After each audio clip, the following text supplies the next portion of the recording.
Vivenciamos o novo fanatismo do século.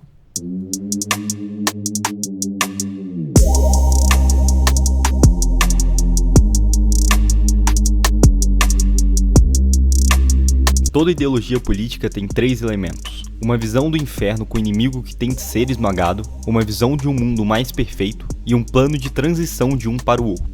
Os meios de transição geralmente envolvem a tomada e a subsequente utilização total da ferramenta mais poderosa da sociedade, o Estado.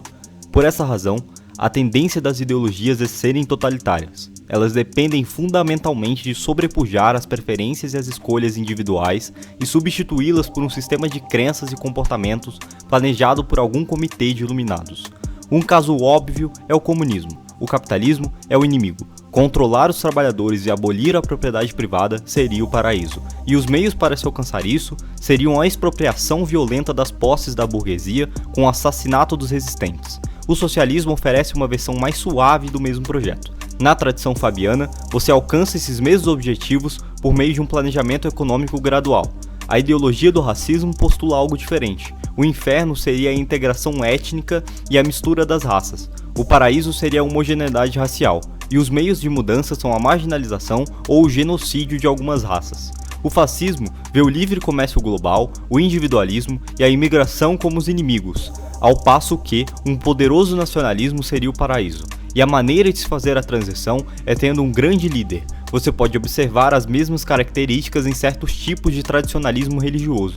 Cada uma dessas ideologias vem com um foco intelectual principal, algum tipo de história projetada para chamar a atenção.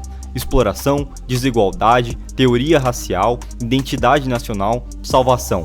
E cada uma vem com sua própria linguagem para sinalizar o apego à ideologia. Praticamente, todas as ideologias acima já são bem conhecidas e já estão bem desgastadas. O mundo já tem muita experiência prática com cada uma delas. É possível simplesmente recorrer à história para observar os padrões, reconhecer seus apoiadores e refutar suas teorias. Este ano de 2020 nos deu uma nova ideologia com tendências totalitárias. Ela possui uma visão do inferno, do céu e um meio de transição. Possui um aparato de linguagem único, tem um foco mental, possui sistemas de sinalização para revelar e recrutar adeptos. Essa ideologia tornou-se mundialmente conhecida como lockdown. Podemos adicionar o sufixo ismo à palavra lockdownismo.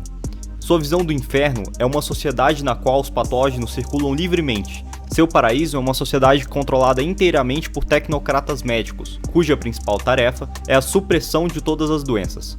O foco mental são os vírus e outras pragas. A antropologia é considerar todos os seres humanos como pouco mais do que sacos recheados de patógenos mortais.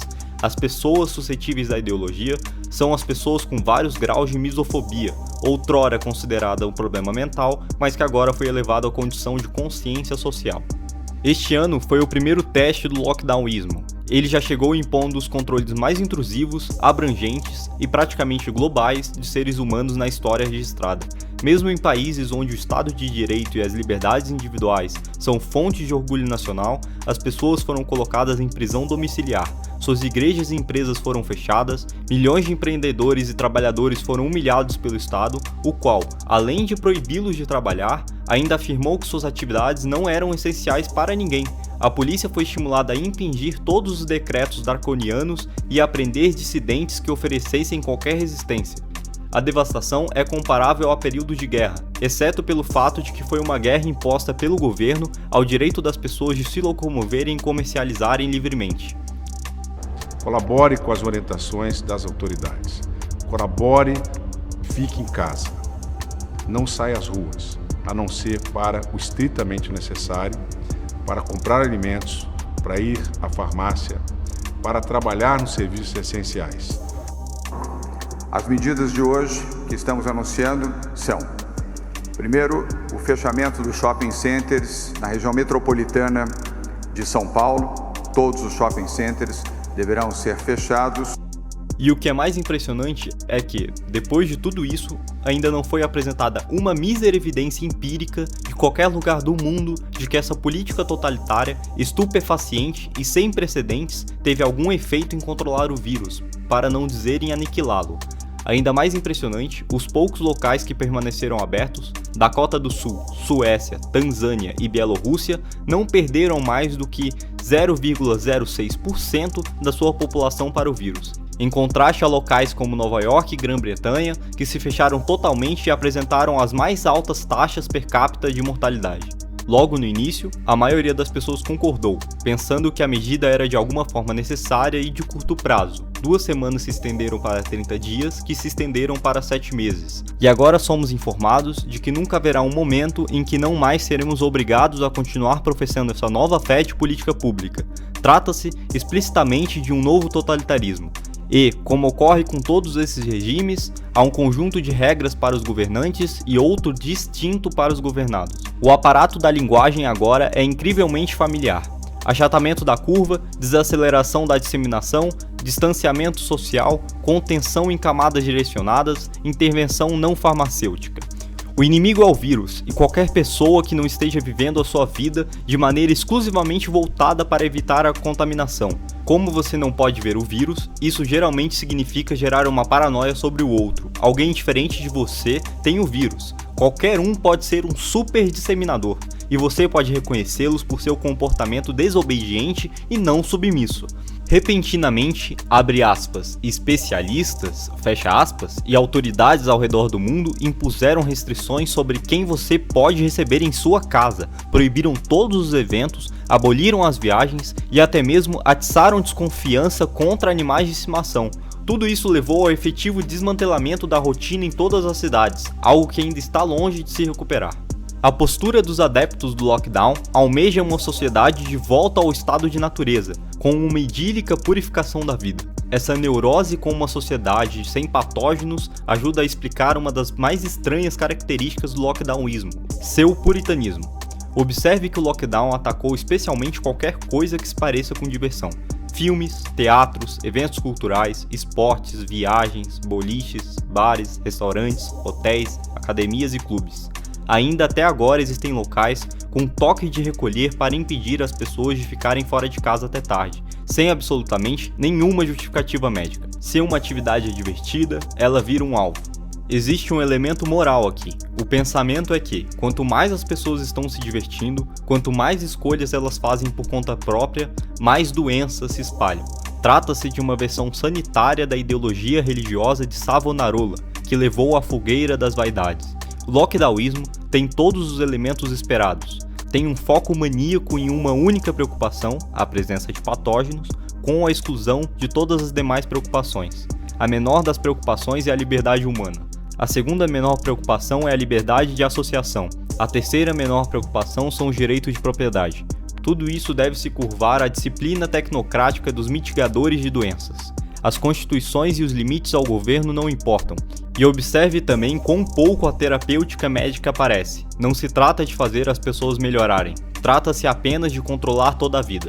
E vale notar também que não se deu a mais mínima atenção para as consequências não premeditadas. A destruição de milhares de pequenas empresas e empregos levou milhões à depressão, com um aumento substantivo no número de overdoses e suicídios.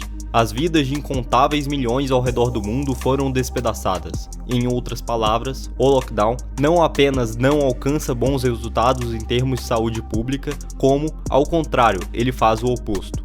Isso nada mais é do que puro fanatismo, uma espécie de insanidade forjada por uma visão selvagem de mundo unidimensional em que toda a vida é organizada em torno da prevenção de doenças. Note-se também a ignorância do fato de que nossos organismos evoluíram junto com os vírus ao longo de milhões de anos. Não há nenhum reconhecimento dessa realidade, mesmo entre os especialistas. Ao contrário, o único objetivo é tornar o distanciamento social o novo credo nacional. Isso tem de ser dito mais claramente. O que tudo isso realmente significa é a imposição da separação humana forçada. Significa o desmantelamento de mercados, cidades, eventos esportivos presenciais e o fim do direito civil de circular livremente. Todo o argumento se baseia em um simples erro: a crença de que mais contato humano dissemina mais doenças e mortes. Em contraposição a essa insanidade, a eminente epidemiologista de Oxford, Sunetra Gupta, argumenta que a globalização e mais contato humano amplificaram as imunidades e tornaram a vida vastamente mais segura para todos. Os defensores do lockdown foram surpreendentemente bem-sucedidos em convencer as pessoas de seus pontos de vista malucos. Todo necessário é você acreditar que o único objetivo de todos na sociedade é evitar o vírus. A partir daí, todas as implicações se tornaram mais explícitas. Antes que você perceba, você já se juntou a um novo culto totalitário. Os lockdowns estão cada vez menos parecidos com um gigantesco erro e cada vez mais semelhantes a uma ideologia política fanática, um experimento político que ataca frontalmente os postulados básicos da civilização.